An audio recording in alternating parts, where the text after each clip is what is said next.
Hurt Syndicate no longer the tag team champions, and we can put it down to one man who was at one point a KISS ASS, according to the Hurt Syndicate. Ricochet, of course, we'll talk about that and more. This is WrstlXtra.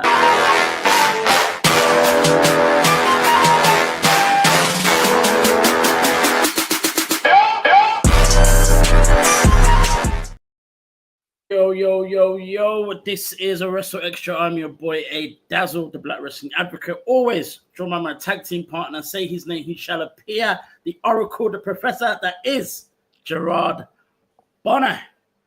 Gerard, how was your weekend catching up, getting into everything that happened over this weekend? You know, it was something. Trying to play catch up is wild, and this is these are the days that we always wanted, right? Where there was wrestling all day, everywhere you turned. I think the part of it that we probably didn't anticipate while we were wishing for this was that we'd be the content creators and we'd be the ones having to talk about this and report on it. So we'd have to see it and know it. And so I don't know what's more challenging. Is it more challenging to try to catch up on wrestling or dodge the socials while you're trying to catch up on wrestling? So there's that. But needless to say, we are ready, willing, and able to have a great conversation about the week that was in pro wrestling. And what a week. Oh, for sure. On the weekend, talking about dodging the socials, most of my weekend was spent at the carnival or at work, the busy bank holiday weekend that we have in the UK. Wow. So dodging the socials was real. Catching up was even more real. Mm-hmm. But let's get into all stuff that happened over the weekend. We had the WWE and we had AEW in the UK. But let's hit things first off with Forbidden Door, AEW, of course. One of the biggest things I want to talk about from that show is, of course, as I mentioned at the top of the show, is the Hurt Syndicate are no longer the AEW World Tag Team Champions. They were in a triple threat match with FTR and Brodito. Losing out, Brodito would end up as the tag team champions. But of course, one of the biggest reasons, or the main reason, why the Hurt Syndicate no longer hold those championships is because they were attacked by Ricochet and the Gates of Agony. Gerard, what are your thoughts on this one right here? There's a lot to unpack. There's a lot we can go into. You kick it off. Yeah, there is a lot to unpack here. And I don't know if I want to go for the jugular first or ease my way in. So I'll try to ease my way in. And we'll start with the match itself. The match itself, a triple threat, which came to be because on Wednesday night, the finals of the number one contender tournament between FTR and Brodito ended in a 30-minute draw. Great match. Fantastic match. And so the question would ultimately be, would a Ring of Honor world champion end up holding a tag title in AEW? Kind of unprecedented, if we're completely honest, for a team that many would call a makeshift team versus, the fully experienced team of FTR. Both of them, of course, getting the shot at the incredibly dominant team that is the Hurt Syndicate. Well, there's a couple things that held true in this match. Hurt Syndicate looked super strong, as they always have been. I would liken what they've been doing on this AEW run to the dominance of Doom in the 90s, or more so the Road Warriors of the 80s. Like, they just came, and it's been a long time since we've seen a tag team look this physically dominant on a run as we've seen with the Hurt Syndicate. It has been amazing to watch.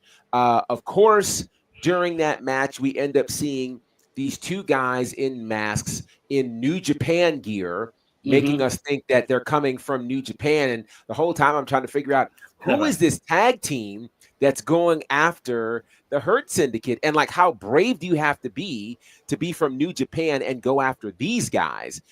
So my brain is running through all the potential tag teams. It could be, clearly it's got to be somebody from Bullet Club, like it's got to be one of those guys. And so when they eventually unmasked and it was the Gates of Agony, I was like, oh. And then Ricochet is there, and so now they're fighting all the way to the back, which is its own thing. And before we know it, it is Brodito in a really wacky ending, to be perfectly honest with you. If you watch the match, there's this kind of cool move that they do where Brody King does this monkey flip for Bandito onto one of the members of FTR. So he's on there for a 3 count, seemingly kicked out, jumped back on. Cash Wheeler seemed a bit late trying to come in and make the save. It was clunky for a match that was a really good match overall. So yes, Brodito tag team champions. Now that I've eased in, couple things that I noticed that I thought was odd. Thing number one, there was no presence of the manager of Hurt Business. Hurt Syndicate. MVP was nowhere to be found, which is odd given the magnitude of this card, the magnitude of this title defense.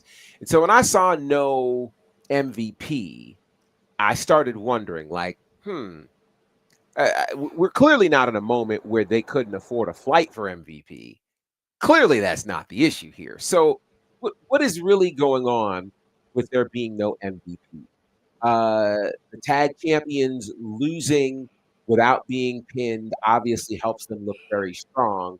But to me, all of this only further makes you ask questions about these rumors that have been going around about, the status of MVP, Hurt Syndicate. Are they in a good place with AEW? Are they not? Was this an easy way to get the tag titles off of them? And to me, to put the tag titles on a literal makeshift team, what are we doing? Like, I got nothing against Bandito and Brody King. Quite frankly, I'm glad Brody King has a championship. He's certainly been deserving of it. He hasn't had one since one of the last times he was over in the UK when he held the Trios championships as part of the House of Black. But you got Bandito, who's already a Ring of Honor world champion. Now he's a tag champion over 2 established tag teams. Seems odd. Did they want the titles off of the Hurt Syndicate this badly that we just say, hey, give it to a team that didn't even exist 6 weeks ago? Seems just, it's odd. And then now you move the Hurt Business, I'm sorry, the Hurt Syndicate, you move them into this space of now a war with Ricochet and the Gates of Agony. So we're kind of taking them out of the tag team title picture when they should clearly be getting a rematch as they were never pinned. This is odd. It's odd. And it's one of the moments on that particular show that I just kind of sat back and scratched my head at. Like, okay, the timing of all of this with all those rumors makes me ask quite a few questions. Given all the rumors, and things that we've seen play out on the show, of course. We had MJF was part of the Hurt Syndicate at one point. Kind of out of nowhere. They made sense of it in a way, but it was kind of still a flash in the pan type of situation to where MJF is no longer in the Hurt Syndicate. But then, with MJF going after Hangman Adam Page, he somehow convinced or recruited, I guess, Ricochet into helping him in attacking or distracting Hangman as well.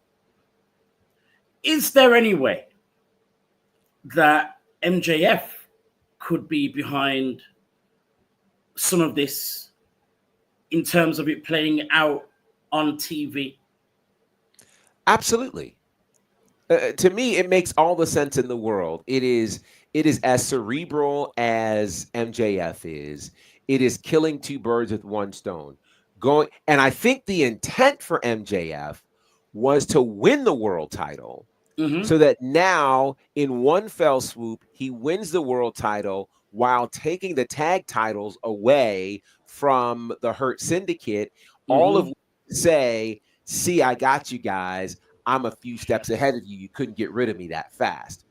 Couple that with, and I think it was Tony Schiavone who mentioned this, the fact that Ricochet, several months back was being considered for the Hurt Syndicate and then got rejected from that. So this is certainly long game. I think either way, storyline wise, AEW definitely has something with this.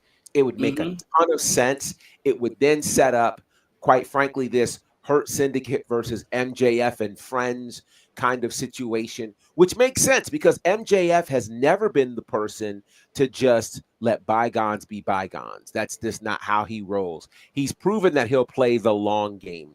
And so I think it makes sense considering that we got a backstage segment that kicked him out of the Hurt business. Hurt Syndicate. Right. I'm so sorry. I've done it 3 times a day. It's one of those things where MJF is not in the space of just, oh, I'm a nice guy, I'm going to let it go like that, and it's not going to be a problem. Considering that both Lashley and Shelton Benjamin gave him the thumbs down multiple times. No, this is by far payback. It makes far more sense that MJF is behind that than for just Ricochet and the Gates of Agony to just randomly decide to pick on the Hurt Syndicate. It's a funny one, as you said, with all the rumors of what's going on backstage. And as much as MVP kind of, posted something in order to kind of make fun of the rumors, I guess it was more so to be a bit more specific to the rumors of him disliking Speedball Mike Bailey, them two having some kind of friction, but it doesn't necessarily, squash the other stuff. It could have, but at the same time, that other stuff could still be a thing. As we said, with MJF suddenly out of nowhere, no longer in Hurt Syndicate, them now losing the tag team championships, MVP not being at Forbidden Door. It's crazy to me that this has happened, but then at the same time, with the Gates of Agony attacking the Hurt Syndicate, it would make sense that they've attacked them and cost them something, because if they just attack them, you'll be like, what's the point? Or it would have had to happen maybe after the match or after they retained, for example. It would have had to happen like that. So you can make sense of it in that sense. Storyline wise, we can put so much more on it, as we've already just done. But it does highlight some of this other stuff in terms of the rumors and them not being in the best place with AEW, or with AEW heads a bit more specifically. What do you make of that though? How believable, how possible do you think that really is? Well, here's the thing. If part of the rumors were that the Hurt Syndicate did not want to lose, as in be pinned or submitted, problem solved, right? This certainly fits into that narrative, such that they're taken out of the match, not via injury, but via fight. So they're nowhere near the ring when the fall actually happens. It equally makes sense in terms of wrestling folklore that if you have people who don't want to do business, they're not interested in losing championships or losing period, then you get the championships off of them as soon as you can. What's the easiest way to do that? A triple threat. We always tell the rules of a triple threat, where the champion does not have to be pinned or submitted to lose the title. And what I think was slick was, and I'm trying to remember the order, I feel like earlier that night was Mercedes Moné, and we'll get into her match, but they Mm-hmm. emphasized those rules again in a Right. multi-person match that as Right. the champion, you don't have to be involved in the fall. Mm-hmm. So this is how you solve that problem, get the championships off of them. And so now it doesn't see if they choose not to lose and they're not champions, it hits a little bit differently. If you're Mm-hmm. champions, that means you're just forever champs and you're never going to Right. lose and never going to do business. And I think people have an issue with that. So I think all of this really does, again, feed into those rumors. They don't refute them at all, which I think is challenging with all of this. And I don't know what we do from here. The other thing that I find to be interesting is, unfortunately, for the most part, when there are these kinds of rumors happening in AEW, they usually pan out, right? Mm-hmm. Like I think about, again, one of the last Mm-hmm. times they were in the UK, the whole situation with Punk and, I can't think of his name now, but the former partner of Jungle Boy. Luchasaurus, Jungle Jungle Boy. Boy. There he is. I knew there was a boy involved. Jack Jungle Perry. Boy, That's the one. Jack Perry, Jungle Boy, Jack Perry. Right, the rumors of all of that end up being substantiated, and they even go so far as to have video of it. Right, so Mm-hmm. Mm-hmm. there are Mm-hmm. often times when rumors in AEW do pan out to be true. These types of things happening only further that potential narrative. For sure. I do believe that there is something going on. What I can't fully make sense of is why AEW would take the championships off them in the first place, or would, that would be a discussion in the first place, given the dominance, how over they are, the fact that no one else seemed to, no other tag teams seemed to be good enough to beat them, or it even been kind of built. And as much as FTR have, the legacy that they have and the experience and all the rest of it, it still didn't quite make sense in Right. that, at the time, or in this time right now, for them to defeat the Hurt Syndicate. Maybe over a time, maybe they have a feud, and over a few months, and in a almost like an unofficial best of 3 type of Yeah. scenario, then maybe, but not in this moment of time. It still needed a bit more, more legs on it in order for it to Yeah. make sense. And that's the part I find difficult to understand. But at the same time, it also then means that with the Hurt Syndicate not losing, not being pinned, that there must have been some level of compromise somewhere, because if it wasn't, they would have been pinned. Yeah. Um, I to that point, I wonder in terms of why AEW chose to take the titles off of them. I do think it's because they didn't want to do business. I mean, I think that's the overarching theme. I also wonder if the compromise was made, and I'm trying to remember. I felt like, gosh, I feel like I need to go back and watch Dynamite again to see if MVP actually came to the ring with them when they came out at the end of the tag team match. I can't remember if he came out with them or not, or if he was backstage with them or not. I'm just trying to get some sort of clarity in terms of where MJ or where MVP was, because my part of me is wondering, we've never seen MVP not show up for a title match right. involving Hurt Syndicate. So did Mm-hmm. he not show? And again, I am solely pontificating, guys. Did MVP not show up because he knew they were going to lose the titles and just did not want to be part of it? Is that what Right. happened? Right. Is it a scenario where he just couldn't make the trip and it had nothing to do with all of that? We may never know, or we might find out at some point on a random podcast. But I think all of these things together make a clear point in terms of why they would lose the championships. I agree with you. They're a very dominant team. I think it gives the opportunity for a great team to really be built if they're going to beat the Hurt Syndicate. The problem to me with this scenario is, number one, the Hurt Syndicate did not get pinned. They did not submit. So you can make the argument, yes, it's a triple threat. These are the rules of the triple threat. But if you're really trying to get us to believe that this new team are the real tag team champions, then they should have at least at some point pinned the tag champions, or there Right. has to for us to feel that way. Secondly, again, nothing. I can't stress this enough. I like the combination of Bandito and Brody King. I think, and I say this respectfully, I think Tony Khan has a habit of just throwing people together, slapping a random name on them, and all of a sudden they're the new it team, right? The idea that this tag team are our tag team champions right now, following the dominance of the Hurt Syndicate, just doesn't make much sense to me.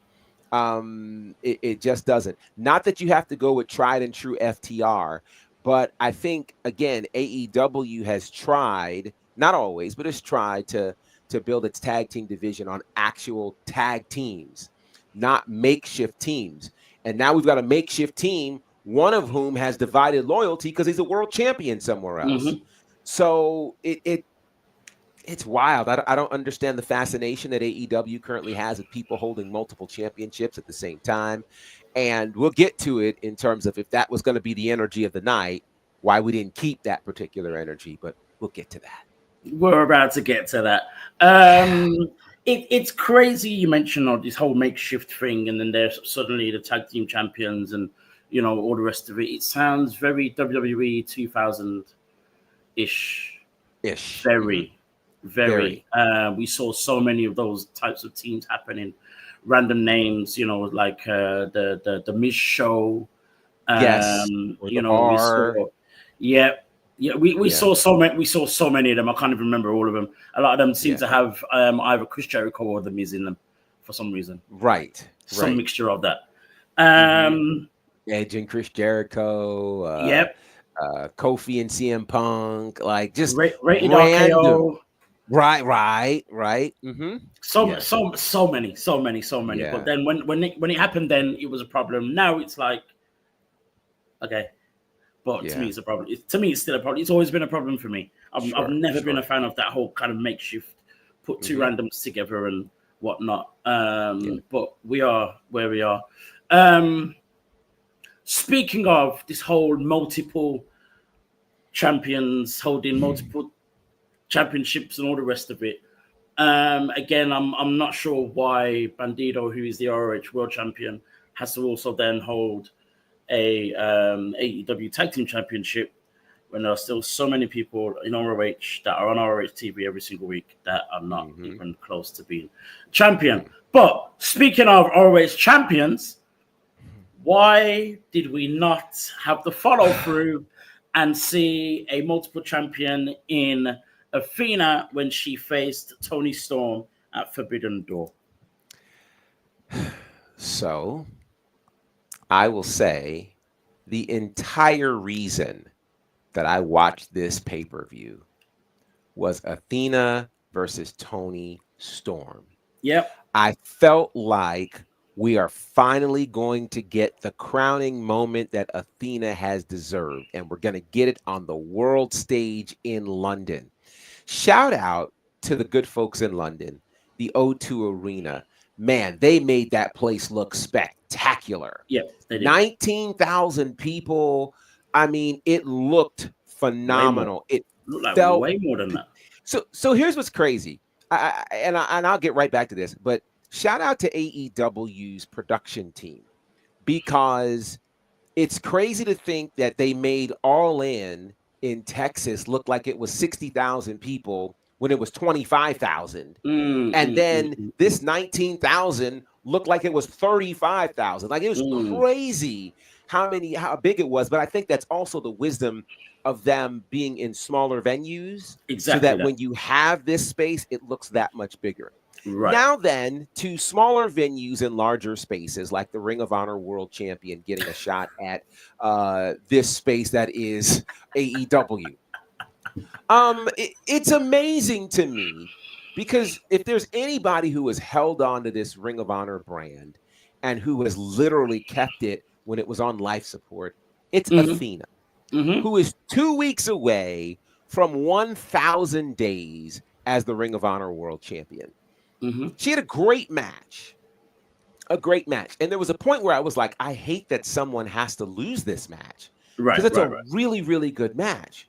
I don't know what insulted me more. And I do use the word insult. The fact that she wasn't pinned or the fact that she tapped out. Like, I wanted, if Athena's going to lose, she should be pinned.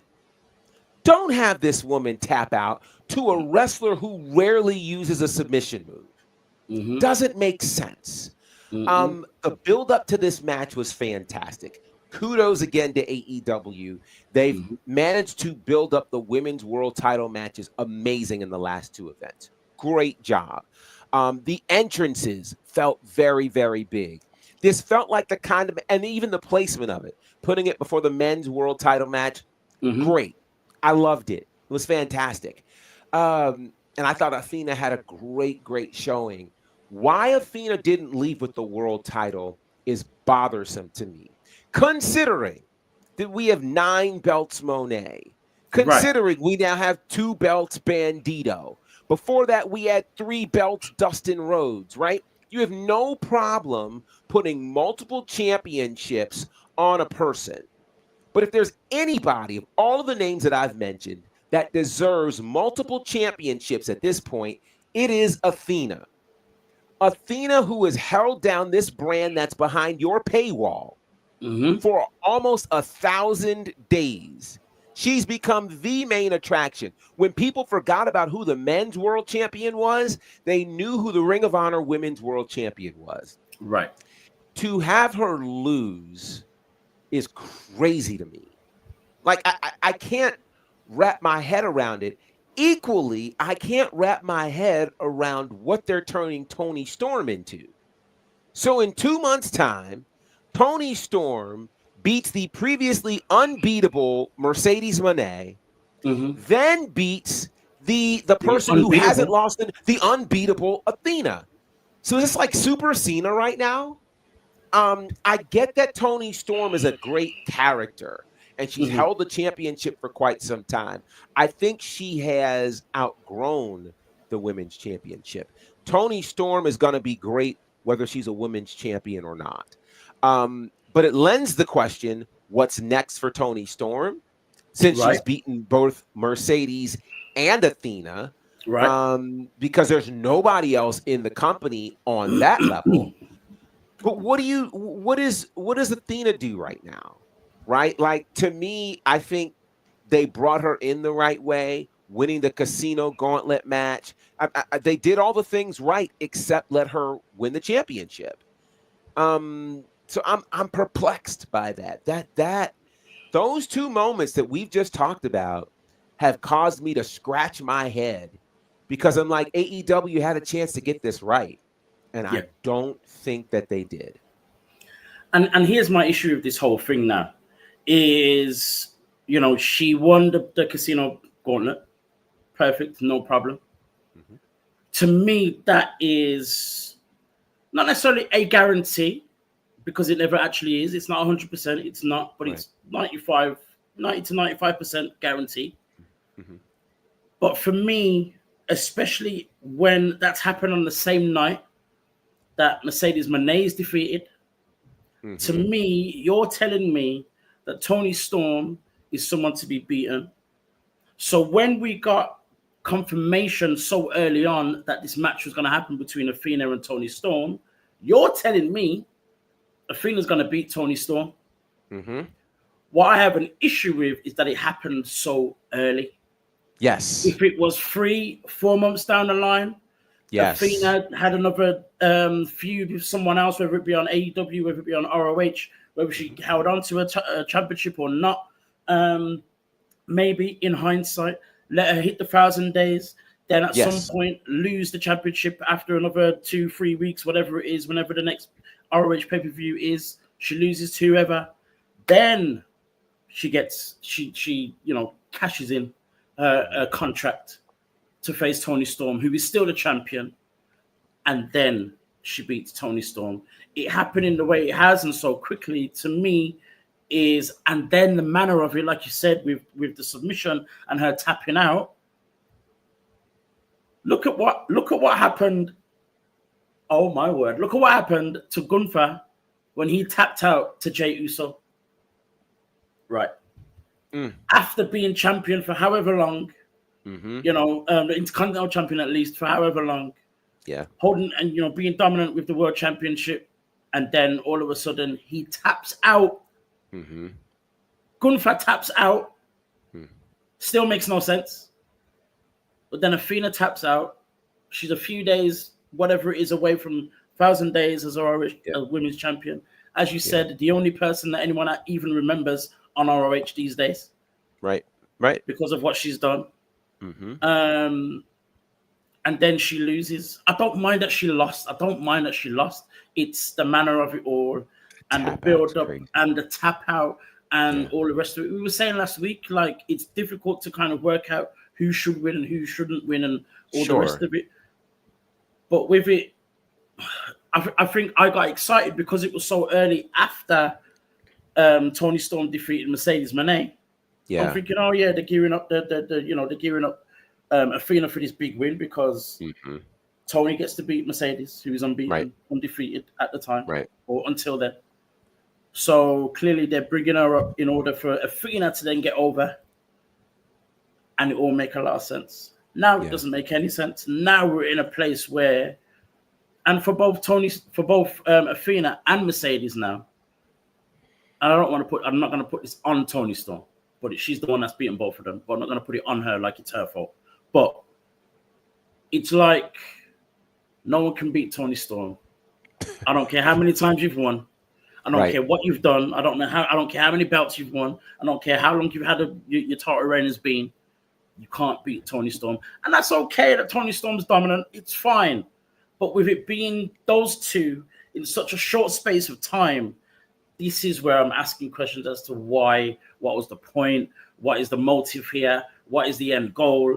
I don't understand. Yeah, the way my brain is working right now, part of what makes this challenging, as I mentioned before, is what's next for the women's world title.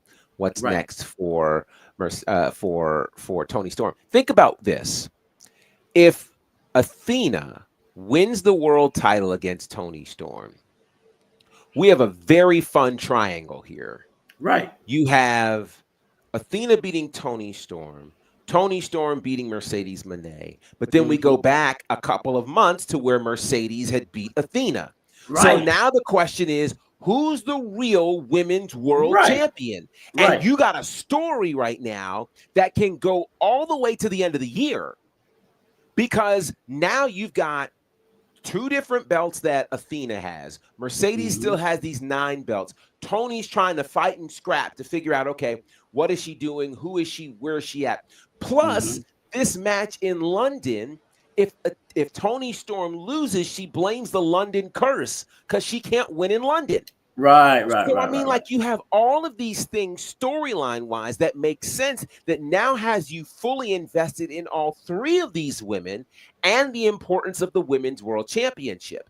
Now, we're looking like, okay, so who in the world do you have to take on Toni Storm at this point? What is, sure, there could be at some point a rematch between Mercedes and Toni, or between Athena and Toni. But for what? Right? Like, at least there's intrigue in the scenario I presented to you before, because it's like, all right, if A is greater than B and B is greater than C, then C should be greater than A, or A should be greater than C, but you can't necessarily figure it out. And that's great storytelling. And it bothers me that they have this gift horse right here in 3 of the best women's wrestlers in the world. Very much so. Clearly, because you put championships on all 3 of them, but you don't know how to tell this story in a way that makes you go, who's the one? And here's the thing. They may not like this, but this is actually a very similar blueprint to what WWE just did. Think about this. You had this moment where, go back to March of this year, Rhea Ripley's the world champion.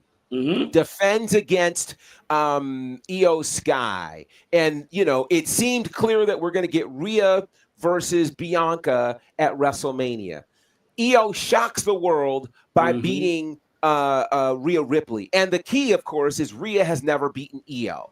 Right, so now we've got a space where, oh my God, it's now Io versus Bianca for the world title. But Rhea inserts herself, and we still now get this cool triple threat that's happening. Io comes out as the winner, right? They're teasing Io and Rhea all throughout the year. We get to Evolution, where we got Rhea and Io. Finally, they're going to settle the score for the world title. Have an amazing match. And then, boom, you get the cash in. Naomi comes, upsets the whole apple cart. Now Naomi's the women's world champion. Now, again, we got these three women circling the world title. They all get to battle at a SummerSlam. And Naomi, like, you've got intrigue. You've got interest. We still look at Io and Rhea as amazing, but they can't get past Naomi. Right. You literally could have taken that, superimposed it with these three women, but it would have looked completely different. Right. Completely different. And so I think so I literally was ready to fully praise AEW because they've had some great stories and some great moments. But what they have historically also done is they've missed the obvious moment. This was the obvious moment that they missed. And here's my problem. I don't know how you fix this, right? If you put Athena on a tirade, how does it matter if she doesn't hit that plateau and get a chance to win the title again? Mercedes is now just deeply involved in. So what does Mercedes? Oh God, I had a really bad analogy. I'm not going to use it. I almost said it out loud. Sorry, I thought out loud. Mercedes, instead of her going after the AEW world title, she just goes and wins another random world title Friday night. Right? Like Scotland. Right. Wins another title. So now her focus isn't even on that, which we all are going, why isn't your focus on the world title after we just set up what was supposed to be the biggest women's match of all time? So there are things that are not making sense that should be making sense in a space where you have all the proper players, you have the ideal situation, you had a massive stage like Forbidden Door, 19,000 people. Why can't we make this happen? So I am disappointed in that. And I think that they could have done this in such a way where today we would have been talking about the brilliance of the AEW Women's World Title picture. Now we're going, it feels like Goldberg. Who's next? And here's the thing. Here's the thing as well. We talk about Mercedes not really being involved now, but yet a couple of weeks ago she teamed with Athena and helped Athena, and okay, but then it would have made more sense. What I don't want to see is us in a space where, and it could happen and be made into something, but I still just don't want to see it, where Mercedes and Athena team often to overthrow Toni Storm and more than likely Alex Windsor. And we get that over and over again until Mercedes or Athena stabs whoever else in the back, and then we get the triple threat. Like I said, you can make a story from it, but I just don't want to see it like that. I would have rather have seen it in the same way that you presented it, in that A beat B beat C, C beat A, like who's the best, and then we get an actual triple threat match. Right. But this, again, it's missing the mark. It's not understanding who is actually next, because we look at what's been happening with the rest of the women, and we're seeing 8-10 women fighting against each other in little teams and whatnot, and no one's the dominant one, no one's the better one of the other. And what's her name came back? Jamie Hayter came back. Right. She was only gone for 2 weeks. I mean, it wasn't 2 weeks, but Right. She just came back.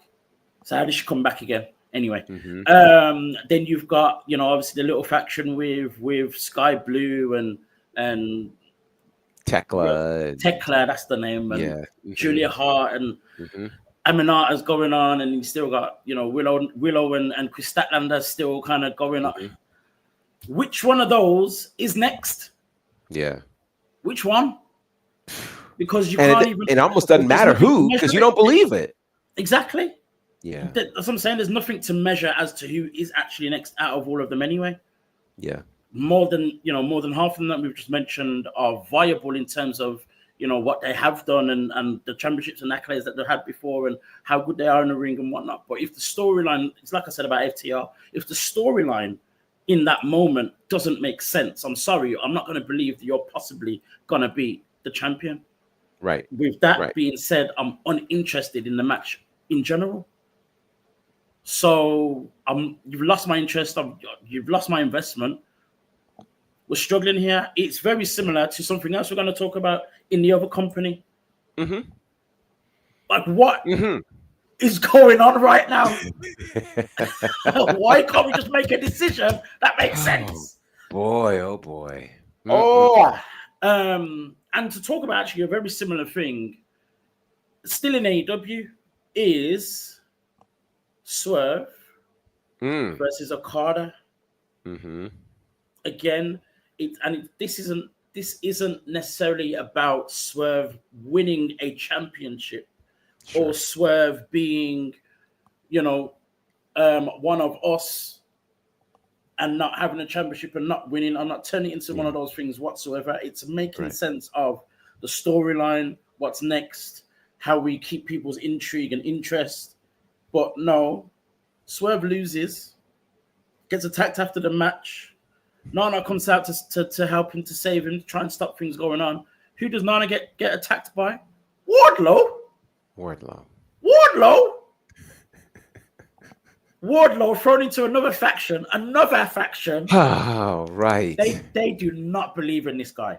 They do not believe in this guy. But let me not talk about Wardlow because that's not what we're here to talk about. But still, I needed to get that out of my system. Yes.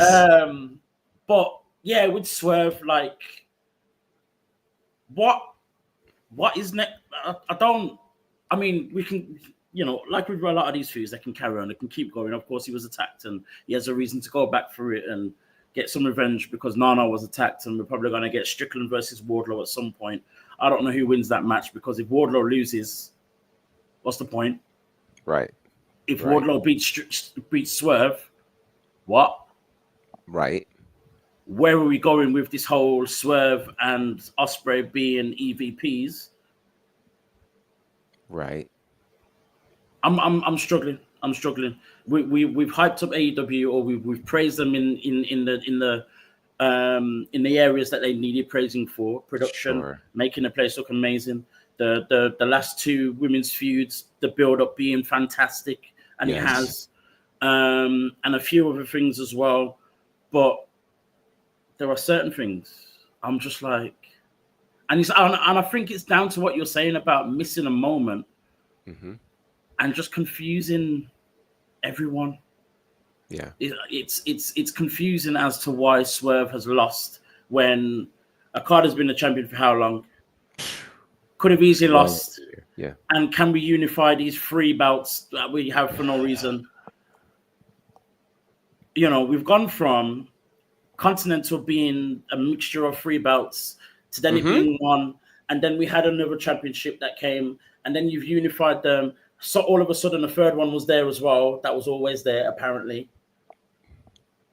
And now we still got 3 titles, or 2, whatever it is, and he's held it for long enough. Oh man, I'm out of words. Yeah. I'm struggling here. Yeah, there's a real struggle, and there are lots of questions in this. For one, again, we talked about Super Tony. Well, Kazuchika Okada right now. So to a degree, I can somewhat appreciate that we're getting what it feels like New Japan Okada, right? Yes. The dominant Okada who was by far the most dominant figure in New Japan in the last decade and change. I think it's good that we're getting him. Here's my problem with that. My problem with that is for him to be this dominant and not touch the world title makes no sense to me. That part. That part. Why are we holding a mid-card championship? And you might not want to call it mid-card, but the problem with having 5 or 6 championships is if it's not the world title, it's a mid-card championship. Right. So you have, and to your point, the lineage of this, you've got first what was the All-Atlantic Championship that became the International Championship. Then you add in this Continental Championship, which is supposed to come as a result of a tournament that at one point combined the Ring of Honor World title in it, and then you now say, okay, we're going to call the International Championship last year at one point when MJF had it became the American Championship. Then it switched back to the International Championship. And now the International Championship last month gets merged, unified with the Continental Championship to create a whole new belt, the Unified Championship. So to your point, why we're seeing the Unified Championship, Continental Championship, and the International Championship all being held when they're all supposed to be one is kind of nuts to me, right? Ridiculous. Doesn't make any sense. Oh, I should tell you guys, in case you didn't know, in October, AEW will officially turn 6 years old. So the reason why I'm telling you that is to go through all these title changes, permutations, transmutants, all this foolishness that's happened in 6 years is crazy. It's crazy. Outrageous. It's insane. And so now you mix Swerve in there, who, if we remember, Swerve was not trying to challenge for any other title other than the world title. So he didn't care that he didn't win the Continental Championship. But now, because it's Okada and it's a new title, he's supposed to be interested in that. I can't stand the fact that we never believed that Swerve was going to beat Okada in the first place. Not because Swerve isn't Swerve, but because Okada is Okada. So, that's wild. To then have Wardlow debut on the back of this, and of all things, the most menacing thing he does is beats up Prince Nana. Really? You can't beat down Swerve like that? Swerve watches you. You look dead at Swerve while you keep beating up a non-wrestler. And then, as big and bad as you are, you go and hug Don Callis, and then his family just multiplies like Bebe's kids. And now we're sitting here like, so this faction has 8 people in it? Now a 9th one? What are we doing? Right. What are we doing? So, I don't know. Does this mean that Swerve is out for a while since his knees got busted up? There had been talk that he'd had some injury coming into this, a torn meniscus that he's been working with for a while. So maybe he goes away. Does he have to bring back a whole posse? Does he need, what does Swerve need to counteract an army of 9? I don't know. It's wild storytelling that doesn't make a lot of sense to me. And it's hard to believe.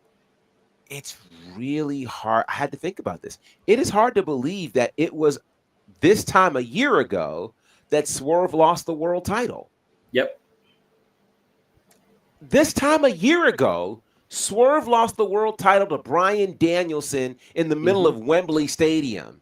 And here he is now getting attacked by Wardlow. Well, no, excuse me, not even getting attacked by Wardlow. Watching his manager get attacked by Wardlow. I don't know, man. I don't know. Can't call him the most dangerous man in AEW anymore. Oh no, definitely not. Oh no, surely not. And that's the problem for me is this lack of continuity, I guess. Yes. And then on top of that, it's like you said, questioning how does Swerve overcome 9 other guys when he only has Prince Nana by his side? Yes, Will Ospreay is his friend. And yes, Will Ospreay was just in a match with 4 other guys by his side in order to take on the Death Riders. Death Riders. But how does Swerve do this with all of those people? And even if and here's the thing, even if he calls on Will Ospreay and your Darby Allin and Omega and whoever else and blah blah and whoever, why are we doing this again? What is this constant over and over again that we're going to keep getting with the same faces and the same people? Because there kind of isn't anything else for Darby Allin to do apart from feud with John Moxley. That's probably going to keep going on for forever. Okay, Omega probably still has a bit of beef with Okada. Took his championship, beat him down beforehand, all that kind of stuff. Okay, makes sense. But it again leads back to this whole 10 versus 10 people, and I'm just, what are we doing? I understand distractions and people being occupied by other things in order for for Hangman to be champion and face an MJF or face whoever, another heel that comes around. Yeah. So then your Strickland and your Ospreay and your Omegas are doing other things. Okay, cool, no problem. Right. But when we're all kind of, it's like I just said about the women's division. When those that are not literally the top 2 or 3 are all in the same pool fighting each other every single week, it's kind of like, what are we doing? And the joke is, we're going to get to, we're not really. I was going to say we're going to get to WWE, but a very similar thing is happening there too. As you often so eloquently say, we don't have AEW or WWE problems. We have wrestling problems. And that is definitely one of them. That is one of the biggest ones right now. We're getting the same thing week in, week out. And someone did say, and I thought about this myself as well, and someone has kind of mentioned, or seen on the internet in the community that this was the kind of thing that would happen in the Attitude Era and with the NWO on Nitro and and whatnot, and you had Nation Domination, the Hart Foundation, and the faction thing was a thing. Yeah. But the difference was, in my mind, that there were all these different things happening within those teams as well. You know what I mean? So we're not getting just Darby Allin versus Moxley. We're getting Darby Allin and his friends against Moxley and his friends. Yeah. You know what I mean? And we're not getting 2 of the Don Callis family fighting another tag team. We're getting them attacking the one person that Okada's feuding with. Make it make sense, or let's do something with it. It's just annoying that we're in this space where we don't know how things are going, not in the way of intrigue, but in the way of confusion. Right. We talk about it all the time on here. We said it last week about Toni Storm and Athena. We said it just before All In with Toni Storm and Mercedes. We don't know who's going to win. There's good and bad for both. It creates the intrigue. But now that we're in a space where one's lost and the other one hasn't, we're like, okay, so what do we do from here? Right. And that's the difference, and that's the problem. But let me breathe. Let me breathe. Oh, yes. Yeah. But that same issue does bring me on nicely to NXT with Javon Evans versus Oba Femi. Insane match. Insane match. And I think you're always going to get that with these two. In a way, it still creates a level of intrigue to the point where you're looking 3, 5, 10 years into the future and thinking, could this be one of those classic feuds and rivalries that we get over the years for years to come? Cool, brilliant. But in the grand scheme of the present day, with how things are with the men's division on NXT specifically, and all the rest of it, for me, the better choice would have been for Javon Evans to beat Oba Femi. This is Javon Evans' fourth, if not fifth, attempt at the World Championship. He has been the only person who has had both intrigue, wins, stories, feuds, moments that have made sense with him, with us feeling as though he could possibly beat Oba Femi. And I get visually it makes no sense, but everything else, because of everything else, you can make sense of it. Unfortunately, Oba Femi continues as the champion. And I say unfortunately, it's great that he's still champion, but it's unfortunate it's not Javon Evans that won. Yeah. Then the confusion is added. Because I understand. He just beat Jasper Troy. I get it. I get it. But with the manner in which he won that match and how short that match was, and as much as I love the guy, I'm probably been the biggest Ricky Saints fan for the last decade. Yeah. I'm sorry, but this makes no sense. For him to just walk out after the match and declare that he's coming for him next. If Oba Femi was on NXT this week, talking about how he beat so-and-so, blah, blah, blah, then Ricky Saints comes out. Then maybe a Josh Briggs follows him. Then, okay, cool, no problem. For it to happen in that manner at the end of a PLE, help me make it make sense, please, Gerard, because I'm struggling here. You know, I don't know. Let's. Oh gosh, I am glad that we have some direction for Ricky Saints.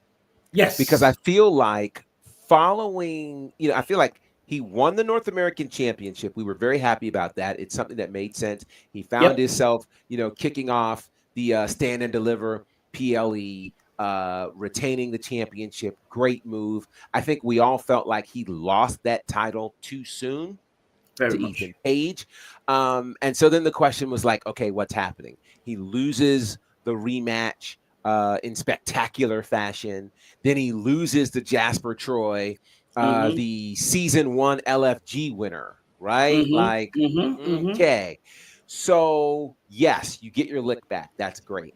I'm even okay with you, going up and saying, hey, Javon, I believe in you. After you win, I'm coming for the title. Okay, cool. Right. On one hand, it could almost seem disrespectful to Javon Evans that we haven't seen the credits roll yet. And this man is coming out to stake his claim for the championship. But I am glad that there is at least some clear direction for Ricky Starks, who I felt like has been kind of aimlessly floating around NXT for the last month and a half. On to the match itself. Like we said, we have wrestling problems.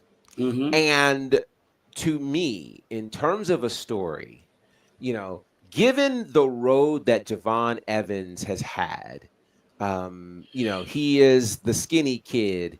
He is the kid that you look at and you go, can any good thing come out of Nazareth, right? Like you look at him and you're like, there is no way that this kid can come out here and do what he does. And he shocks the world with it. Like people don't look at him as an underdog anymore. No. Because when you see what he can do in the ring, you're like, this kid's got it.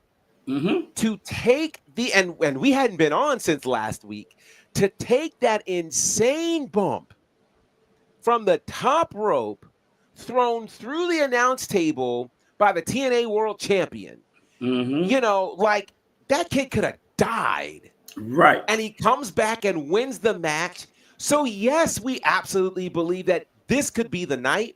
This should be the night. He should be the guy to beat Oba Femi. You got past Trick Williams, the former champion. Yeah, you should absolutely be this guy. And I mean, he took it to him. But good Lord. I'm like, wow. I felt this is a lot to have happen between the Athena loss and this Javon loss. I was like, what are we doing? What are we doing? I don't usually take umbrage with NXT. NXT usually figures out how to get it right. Right. This one here, I think, is challenging for a few reasons. You mentioned the state of the men's division in NXT. It still does not compare to the women's division by any stretch of the imagination. I feel like this is one of those moments where you cement the future of NXT. You put the rocket ship on Javon Evans, and let me finish this thought. You put the rocket ship on Javon Evans. We're all looking at Oba as, okay, he has been dominant.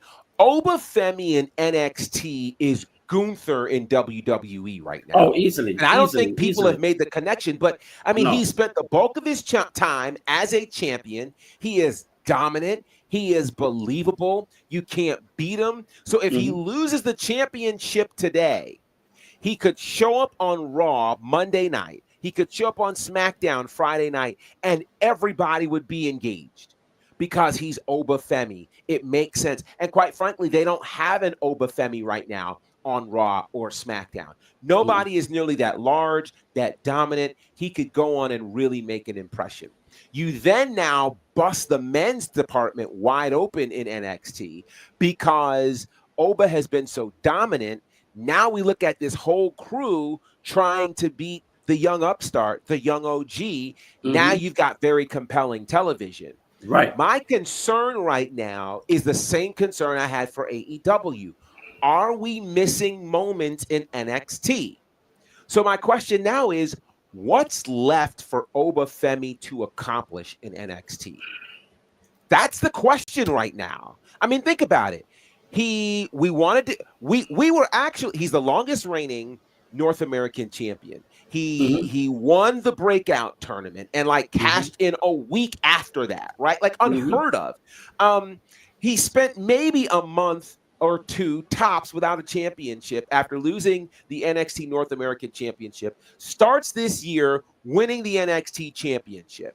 Everybody's good with it. So he's had that title now for 7 months. And the men's division isn't like what it was. So you don't have so then you bring in Moose from TNA. Great. Right. We get the match, the dream match we wanted. I think we have to be careful that we don't create a scenario where we turn the people against Oba because he's so dominant. You know, he's so dominant that you're just like, all right, I'm about tired of this show. You start losing interest in it. He's not looked threatened at all in any of these scenarios. So I think we've missed a moment because the other side of this is, while I don't want the people to turn on Oba, I also don't want the people to stop believing in Javon. Because here's the issue. Of course. They pointed out that he first ended up in the main event at last year's Heat Wave when Ethan Page won the title. So think about how many main event moments Javon Evans has had in the last year. I mean, it started at Heat Wave. You got to throw in him fighting Randy Orton, on week 2 on the CW, right? The multiple championship opportunities that he's had, including the main event of Stand and Deliver, right? So he's not been short of opportunities. He's had opportunities. You go a year in the main event, not winning it, people start to stop believing in you. Right. And I don't want that to happen for Javon Evans. He's too good. Let's not create a scenario where you put the championship on him because you have no choice, because somebody's gotten injured, or because everybody's been called up. Do it when it counts and it means the most. Let him beat the dominant champion because he's proven that he can. Right. He's proven that he can. He's laid him out multiple times. This was the right time, I think, for him to score the win. We don't do that now. So where does Javon Evans go? I will tell you, and I'm okay saying this. I'm not sure at this particular point that I believe that Ricky Saints can become the NXT champion. A few months ago, maybe. But now, I don't. So this is sad. I'm already looking past Ricky Saints to see who's next. Right. Who's next? Right. Does Ricky Saints deserve the opportunity to prove he can carry NXT as the NXT champion? Yes, he does. Do I believe that right now he can do that against Oba Femi? Not right now. I need to see him get some more wins after this Jasper Troy situation. But you don't just go from beating the winner of LFG to the NXT championship. Doesn't exactly make sense. And we know the reason Jasper Troy ended up in that situation because physically he matches up well.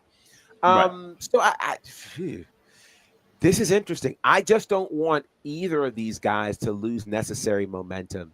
And we can't keep having these main events with Javon Evans and him continuing to lose, or else we're going to stop believing. And if we stop believing, it doesn't matter how many times The Undertaker comes out and says, you're the next guy.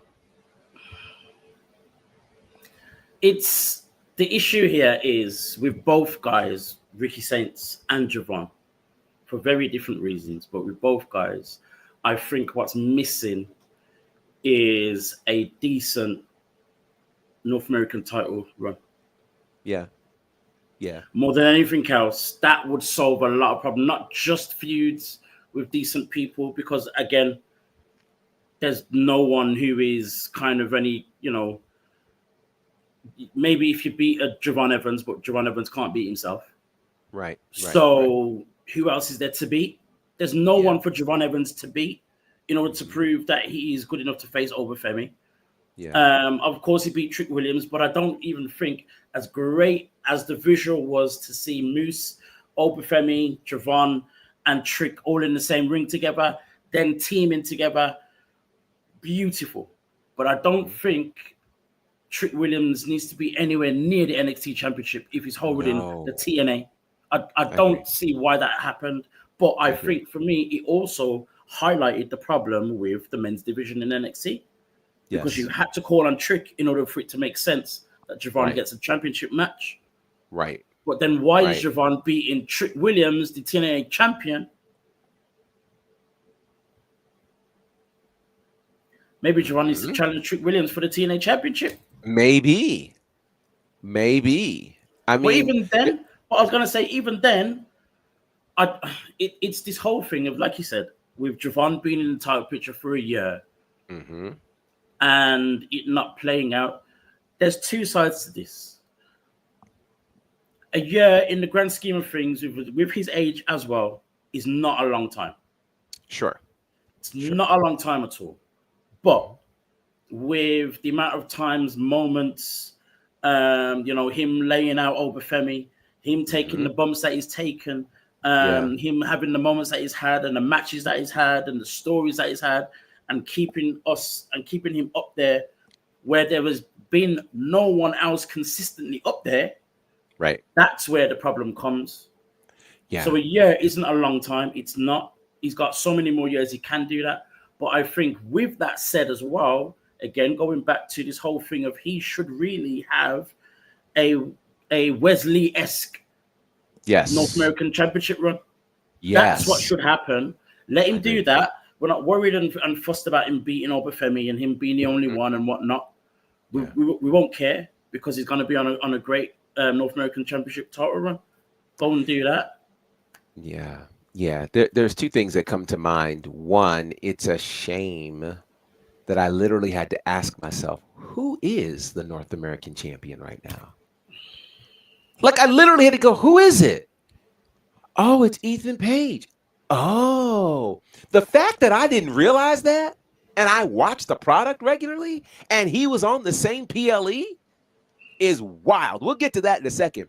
But the second thing I thought of is, please NXT, please WWE, do not Kofi Kingston this man. Oh, let's not do that. Do not Kofi Kingston Javon Evans. What do I mean? You make him the highlight of the night, right? We've seen so many Royal Rumbles where the highlight is, how does Kofi Kingston avoid getting eliminated? But we've never seen the highlight that says Kofi Kingston wins the Royal Rumble. The only reason Kofi Kingston becomes the WWE champion is because we nearly had a revolt to create a scenario of Kofi Mania because you had no intentions of doing that. Do not Kofi Kingston Javon Evans. Don't make this man just a highlight reel, able to do all these great things and great moments, and he can't win the big one. We know better. We know better. Don't do that to this man, because at this rate, you're trying to set him up for that. And I don't think that's right. You know he's got next. I will go so far as to say, I think he right now is where we saw Trick Williams a year ago, except with greater skill. So Trick Williams, we loved his personality. We loved his entrance. People questioned his in-ring work. Right now, Trick Williams is becoming the total package. He's got the in-ring work that we've been waiting for. It's great. But when it comes to the young OG, yo, he's bouncy. We love everything about this kid. We love him. And he gets it done in the ring where it counts the most. So what are we waiting for? We didn't wait on Trick when we probably could have. Yep, true. We could have, because here's the we weren't honest about Trick Williams. Let's go here. We weren't honest about Trick Williams. We liked Trick Williams because his entrance was amazing. He was wildly charismatic, and we wanted to see that happen. But Trick Williams wasn't ready in ring. He wasn't ready. And we didn't acknowledge what we really liked about Trick. So because we didn't, they end up putting Trick in this space where he ends up winning the champ. He main events Stand and Deliver, but it's not for the championship. Wins the title on a random episode. It was Spring Breakout or something, a random episode. Loses it not long after that. They set him up, of course, for the CW premiere where we knew he would win the championship at that point. It still didn't resonate because there was more work that so we weren't clear about that. So maybe they're thinking, hey, we saw the Trick Williams situation. I think the young OG needs some more seasoning. No, these two are not the same. So please do not Kofi Kingston this man. And then on top of that, do not make the same mistake you made with Trick. You put Trick up too early. And here's the issue. The issue is timing, right? Don't keep missing these Javon Evans moments. We should have crowned him on Sunday as the NXT champion. That absolutely should have happened. And now we could have watched his ascent as a champion. We're okay watching him grow and mature because he already has the stuff that we like. He's your highlight reel. You can build your brand around this kid. No doubt about it. But if you waste the moment and you keep wasting the moment, the fandom is going to go elsewhere. And I don't want that to happen. And then this is why I'm talking about this whole North American Championship run, because it does that. Which would be perfect. It does everything it needs to do. It does. But without taking away Oba Femi. Correct. Or without having to do with that problem or him not being a champion and what do we do when he's not a champion and all of those questions. It allows you to build others like a Josh Briggs, for example. Amazing match that he had as well. The Philadelphia Street Fight, phenomenal match. Woo, so glad he won. Good. So glad he won.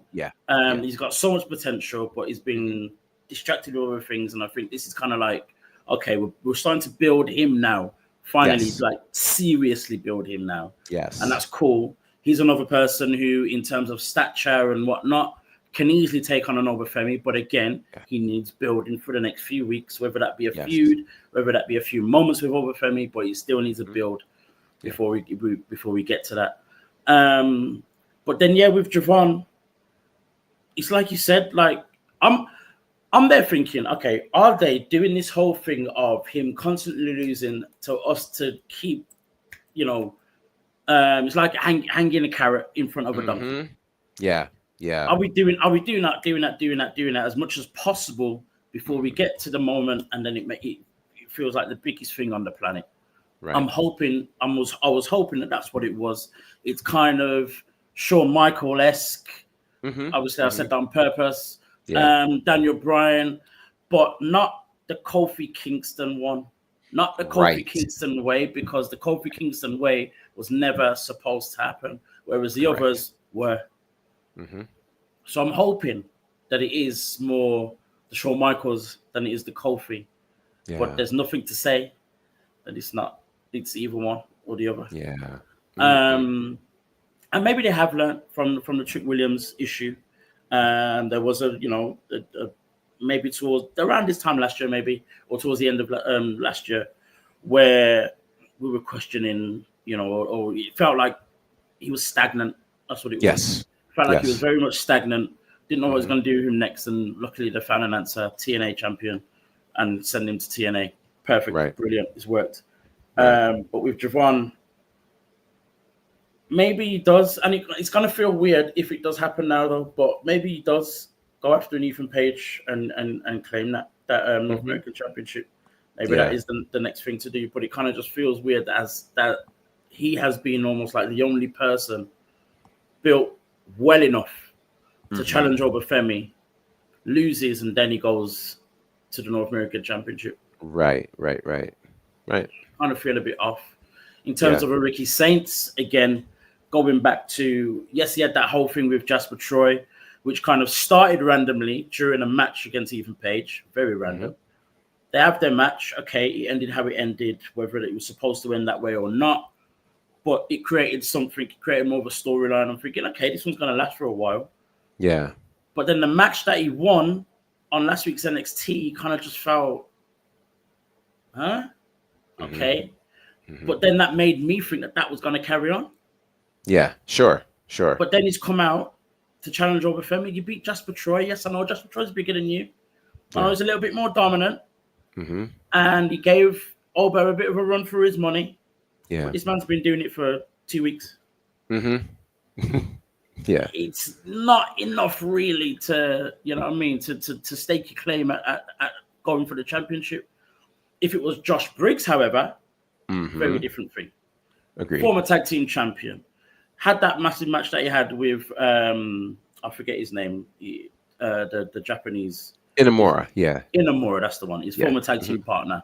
Who Yeah. also faced Oba Femi. Gave Oba Femi a run for his money. So if you then beat someone who's given, it makes a bit more sense. I'm hoping that if we'd have any type of interaction or confrontation between Saints and Oba Femi, that Josh Briggs does kind of enter the fray. And, Saints has to kind of prove himself against Briggs in order to face Oba Femi or something along those lines.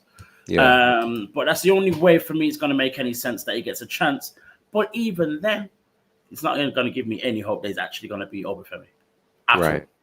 Right. At all. And I don't know how that changes unless Ricky Saints turns heel.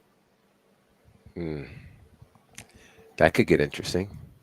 He could do it. That could get interesting. He most definitely can do it. Yeah. But I feel part of the problem with the current NXT men's division is that there are too many heels. Yeah. Because you've got Ethan Page, Briggs.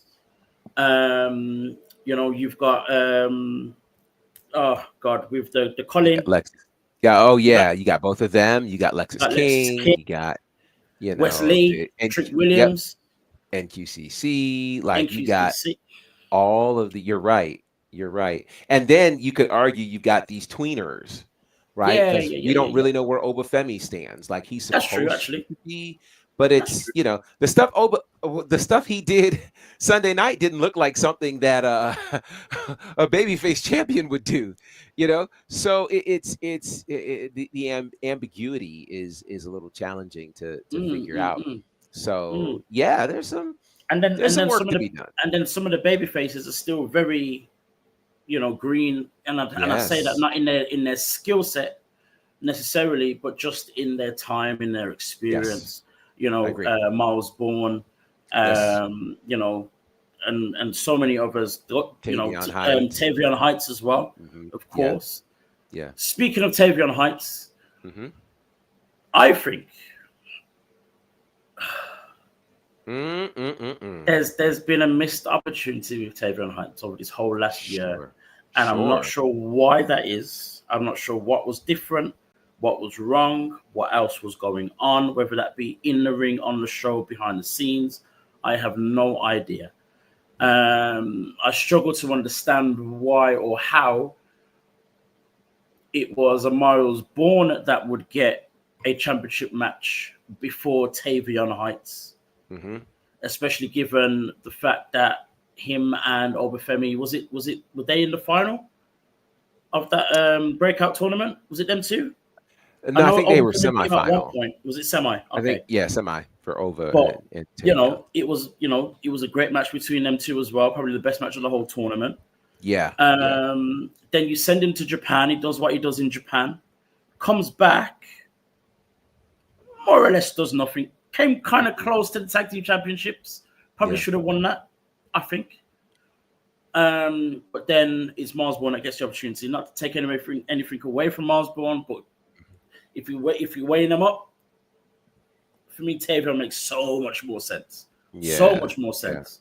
Yeah. I'm hoping that what we get with Tavion and Ethan Page now is obviously a more direct feud, being for the North American Championship.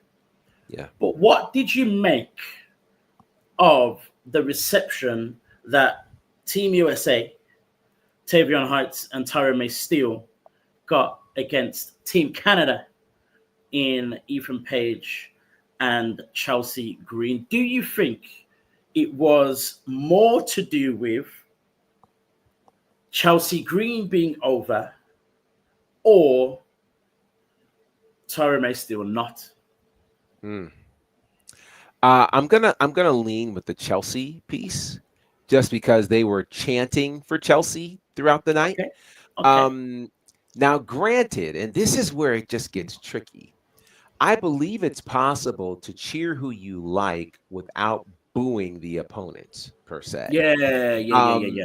And so I think what was alarming to me about this was just the depth of the boos for the folks who were supposed to be the baby faces here. Like, wait a minute, we're in Massachusetts, right outside of Boston. The Boston Tea Party, a lot of very significant moments in the history of this country. A very brief step.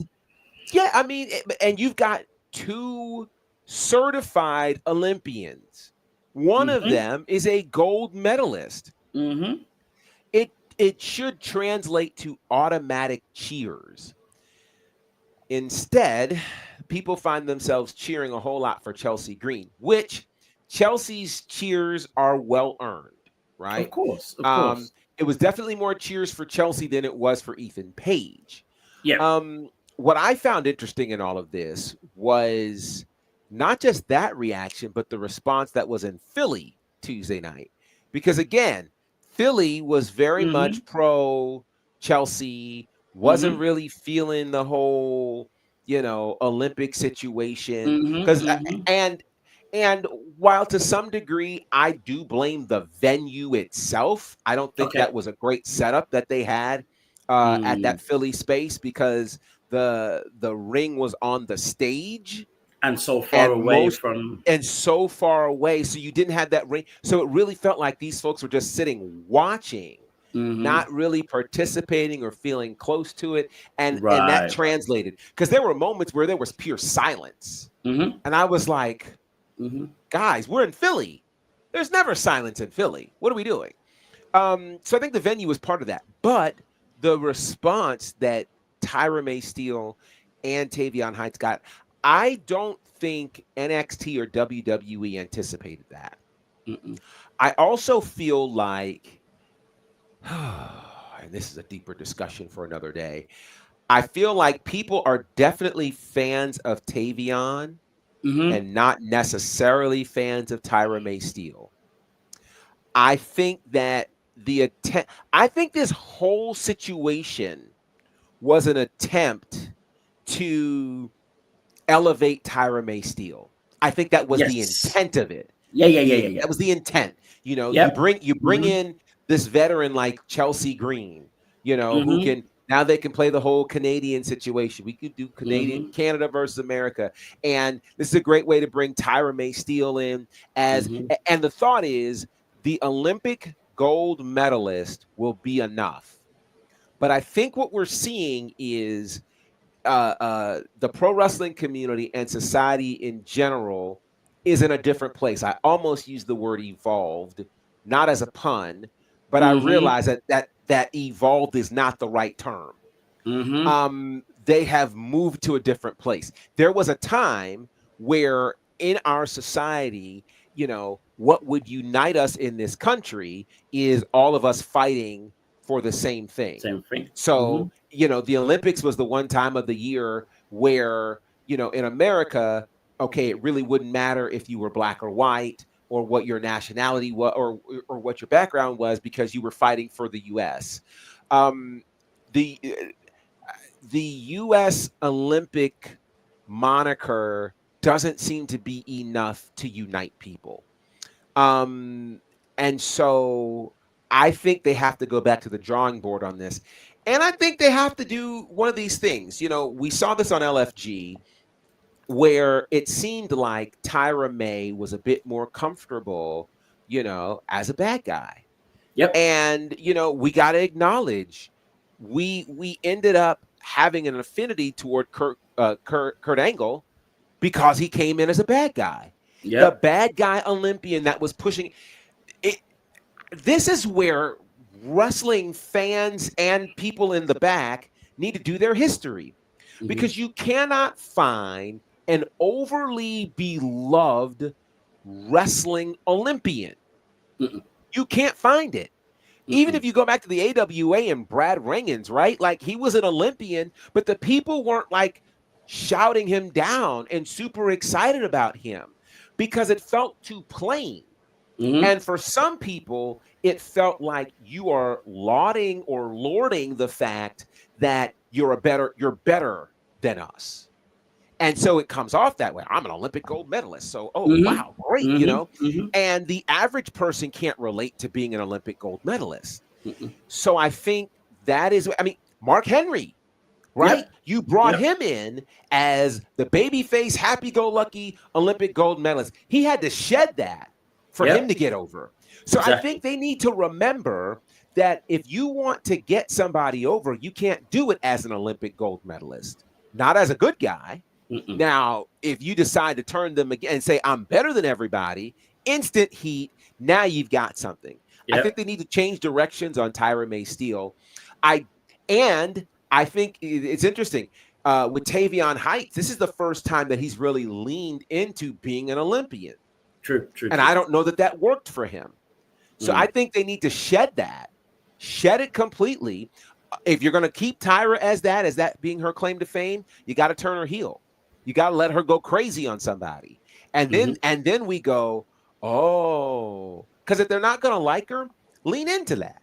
Mm-hmm. But I think this is a space where, we talked about this with Jade Cargill and Tiffany Stratton, where they're cast incorrectly. Mm-hmm. And I think that's what you got with Tyra May Steele, for sure. And no Olympian is going to be treated as an overwhelming American hero, because that's just not where people are right now. There are so many different little bits to this. In that one, I think this whole, and you correct me if I'm wrong here, I'm not American, but this whole, especially when it plays out on TV in the wrestling space, America versus Canada, and it being as playful and jovial as it has been with those, as we've seen on NXT, for me, doesn't work. Yeah. For me, I'm just not a fan of it. Yeah.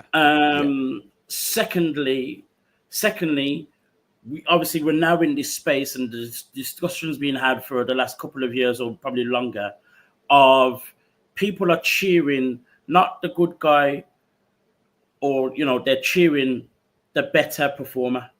Mm-hmm. Mm-hmm. Doesn't matter whether you're face or heel, as long as you're doing whatever job you're asked to do. That's who people are cheering. Yeah. Fine, no problem. I don't think. Mm-hmm. I think wrestling in general needs to stop kind of like depending on the crowd reaction to a heel or a face. If the heel's getting cheered, then keep them as a heel, because they're doing the job correctly. It doesn't mean turn them face. Right. If a face is getting booed, you might have to think about it. Right. You might have to think about it. Mm-hmm. But whoever's getting cheered, let them do what they're doing. Yeah. In this case, I do believe it's a little bit more to do with Chelsea being as over as she is. Sure. But I think if that was a Jada Parker that came out and not Tyra May, the reaction would not have been the same. Absolutely. I agree. It wouldn't have been so much about Chelsea Green, because there would be more than enough people within the crowd who also love Jada Parker. Correct. I think the problem is, as you said, is this whole Olympic gold medal thing, and not knowing how to, them doing this whole, our hero, blah, blah, blah. The other part of it is what happened with the last Olympic gold medalist that came into NXT. Everyone remembers that more than they remember Kurt Angle. Correct. Because that happened just the other day. Mm-hmm. So now Tyra has to prove herself even more than just being a gold medalist, because she's the second one in the last 3 or 4 years, and the other one didn't work out whatsoever. Right. So I think she, unfortunately, and probably, not probably, but, unjustly is being, graded on what happened with, what's his face? Gable Steveson, that's the one. Yeah. Even I'm forgetting his name. Were you forgetting his name? That's hilarious. So yeah, that's happening too. Yeah. The other part of it with Tyra May now is the whole LFG thing. She won. They, put her on the TV and told us that she's won the NXT contract and blah, blah, blah. She was there, had a match, won her first match, disappeared for the next 2 weeks, then shows up on Evolve as a heel. Mm-mm. And as much as there's not a lot of people who are watching Evolve, that still happened, and then she's expected to then be a hero a few weeks later. Mm-hmm. That's confusion for her, let alone the fans. Sure. So then that doesn't play out correctly. And like you said, they've already found out during the whole LFG, the whole LFG story, that she's better as a heel. Why are they bothering to try and make her the American hero? Right. Have her come out, do the heel thing, do whatever, say she's better than everyone else. She has a few matches. Maybe have a Thea Hale, for example, another person that everyone loves. Maybe beat her, and then they feud. Tyra does some outlandish stuff in order to beat her, then carries on with this whole madness of I'm the best and blah, blah. Do things like that. That would have worked. But unfortunately, we're where we are, and what happened. And I think Tavion Heights can get over this. He can move past this. Yeah, I don't want to see them two together again. I don't want to see this whole Olympian thing and all wearing the stars and stripes and whatnot. Because even that for me with Tyra May still is a bad move. Agreed. Even if she was a heel, I don't want to see any of that. Come out in probably something very similar to what you wore during the Olympics. The onesie, single collar, very monotone in that respect. Come out as a just a generic, almost amateur wrestler look. Yeah, and then do the whole I'm better than everyone and whatnot, and I think that would work as well. Yeah, but with what they did, it just didn't work. And I get it was an attempt. Do you think it would have been harder if Tavion and Tyra had won? I think they were supposed to win. I kind of have a feeling that they were supposed to win. I think coming into this, they were supposed to win because it doesn't make sense that the two veterans would put themselves over against the two relative upstarts. It felt like they were supposed to win. I don't know if it was a last-minute decision that was made or what. With that said, I do think the right team won. Yep. And had they won, I think it could have created even more chaos. But I think to your point, this is one of those situations that, okay, they did it. They need to just let it go. And because I think Tavion suffers from this. This was, I maintain it was an attempt to really boost all things Tyra May Steele and I don't think it did what they intended it to do. Mm-hmm. And so they need to they can still very much have Tavion take on Ethan Page for the North American Championship. And, again, he's gone his own way from the NQCC. He can go ahead and do what he needs to do and be great, like he was in Japan. But let Tyra May Steele, she needs to go crazy.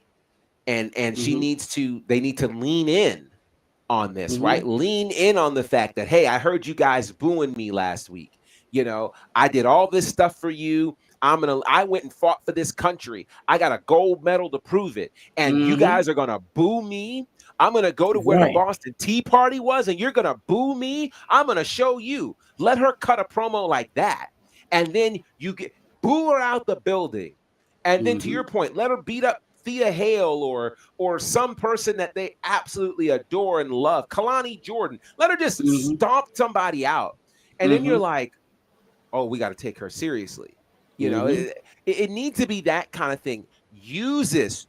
Don't completely ignore all of it, right? You can forget the tag match happened, but the reference to it can be the fact that y'all booed me out of the building in what should have been a great moment for me and you as I fought for you to defend this country. Like, build that, run it out, and then from there, now we got something. Now we can take this lemon and make it lemonade. For sure. The last thing I want to talk about, our time's gone, but we need to talk about this one. Yeah. Oh, time disappeared, man. Time just ran away from us. Went. And unfortunately, it's a very, very difficult discussion. This one is a very difficult incident, story, and outcome from all of this as well. It was over the weekend that KnokxPro had an event.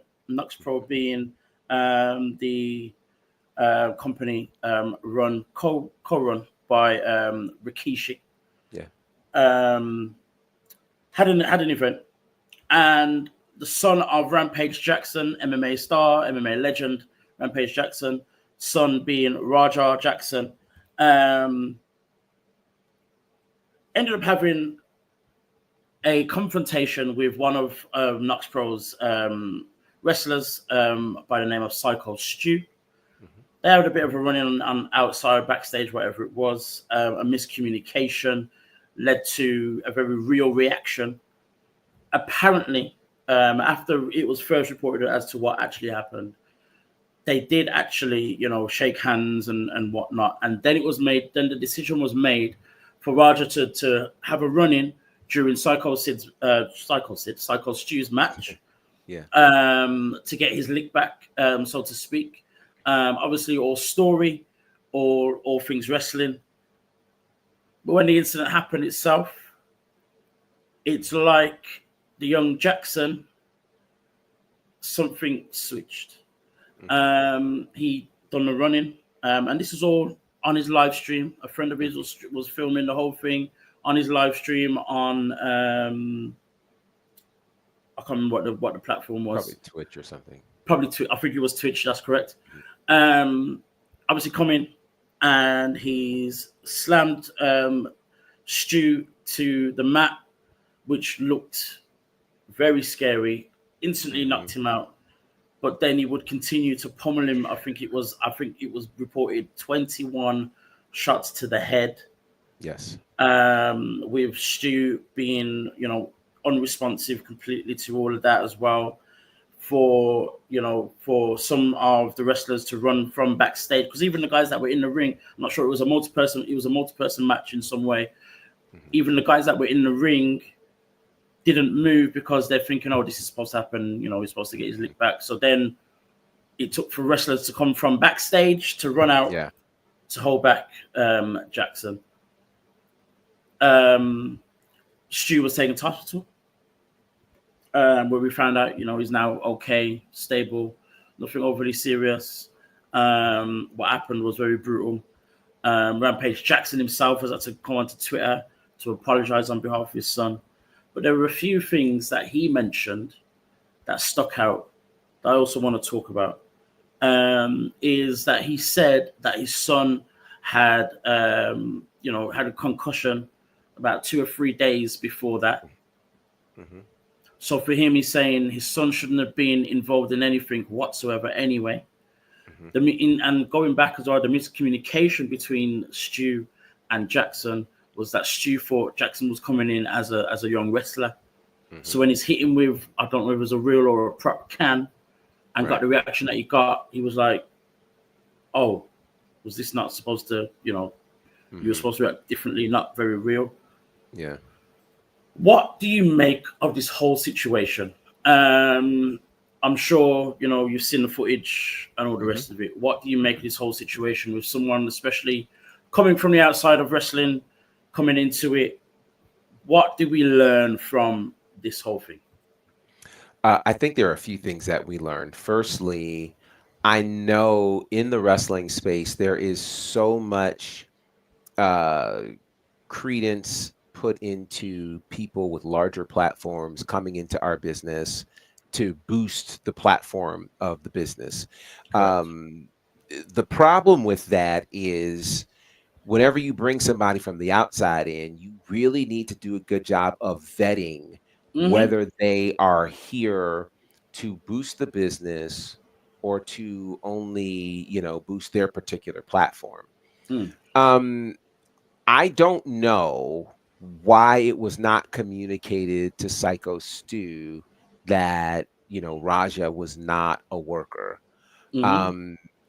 And granted, when he recognized that, he apologized. From there, again, now I don't know.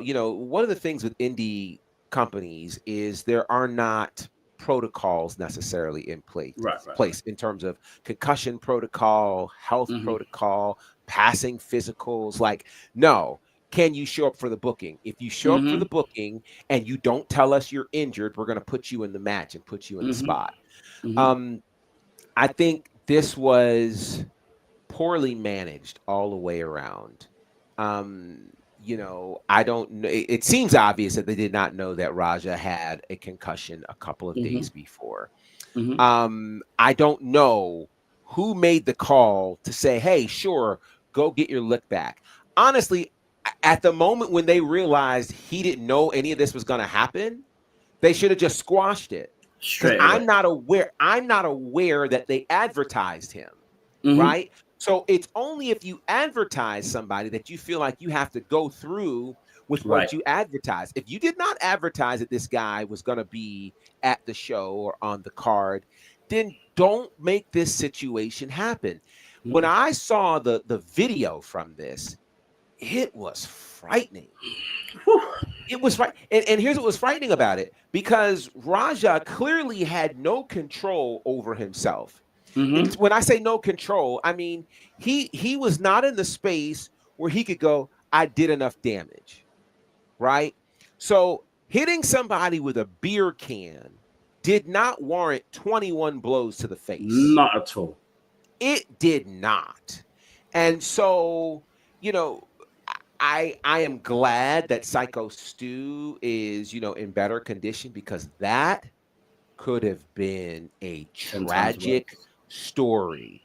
And if this story ends with the wrestler having some degree of permanent damage, being unable to work again, or something far worse, we're looking at a much different scenario here.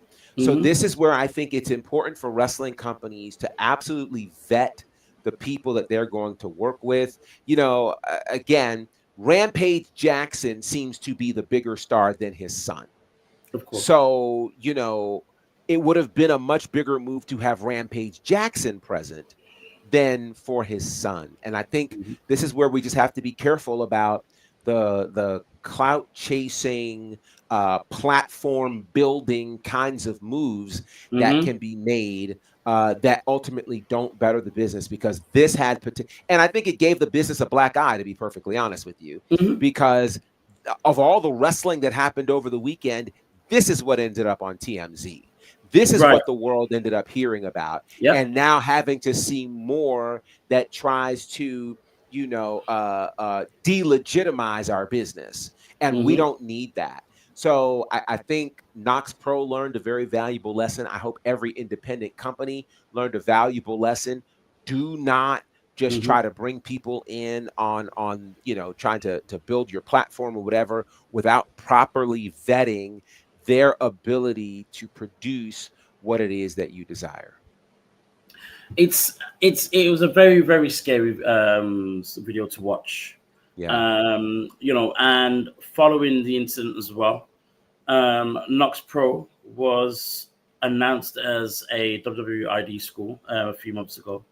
It has now been reported that they are no longer one of those schools. ID basically, distance themselves from the promotion, which unfortunately makes complete sense. Sure.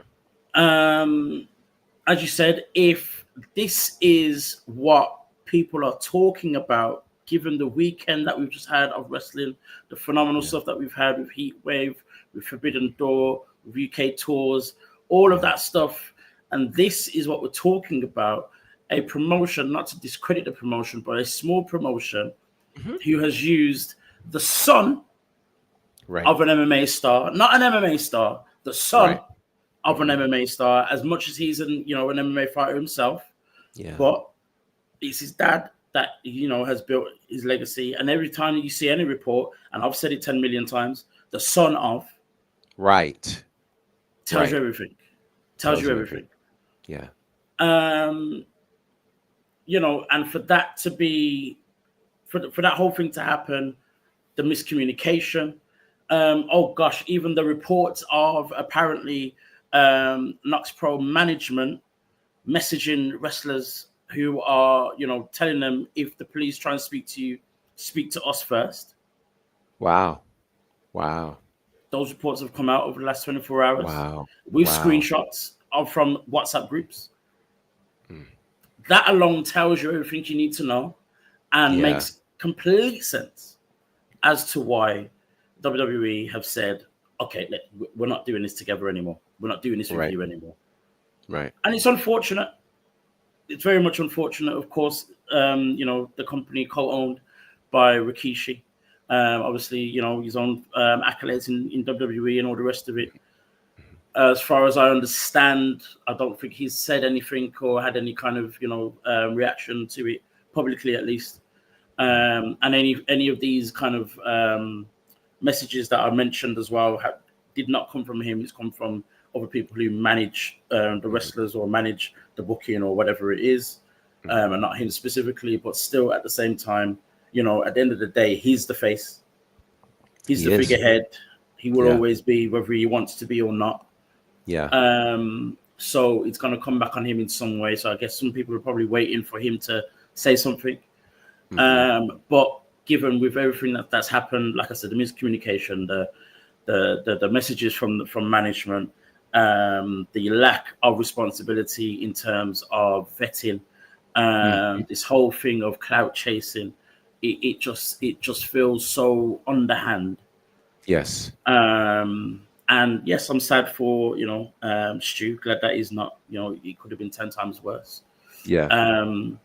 But I think there was so much fault on all different levels from any and everyone involved. And it's a sad thing that we're talking about it, that it happens. But I think these are the kinds of things that sometimes need to happen in order for other people to learn and realize and maybe put things in place. Maybe do the vetting a little bit more. Maybe avoid certain things. Yeah. But yeah, it's sad. It's very, very sad. And I hope as well, on top of Stu getting the help that he needs, that Roger Jackson gets the help that he needs too. Because it's clear that the concussion has had some part to play in it as well, in terms of the way he responded to everything. And hopefully it is just about the concussion and not a further bigger issue in terms of his mental health as well. A very real thing to think about. Sadly, on that note, this is the last thing we're talking about.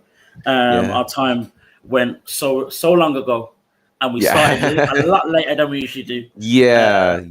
So, we are here This is WrstlXtra. You've been watching on the Black Wrestling Alliance YouTube channel. Before we go, Gerard, tell the people where they can find you in your other spaces, please. For sure. You can find me at Bonnerfied across all of the social spaces, Instagram, X, Facebook, TikTok. I'm in all those spaces. We've got some big things happening. Southern Honor, our latest show, Rumble Jack 7, is available right now on IWTV, so you can check that out. In 2 weeks, I'll be back with them for the final show in the Action Building. We might talk about that next week. It's a very significant moment that's happening there. But before then, next weekend, I will be, of course, back with my friends at Ashe Wrestling for Ashe 11, where we will crown the first ever Ashe Wrestling Women's Champion in the main event of that show. And that show is another stacked show.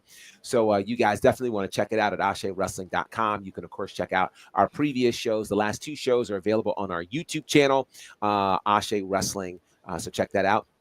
And all kinds of other really cool things are on the horizon. So definitely check them out and stay connected to me at Bonnerfied across all of the social spaces.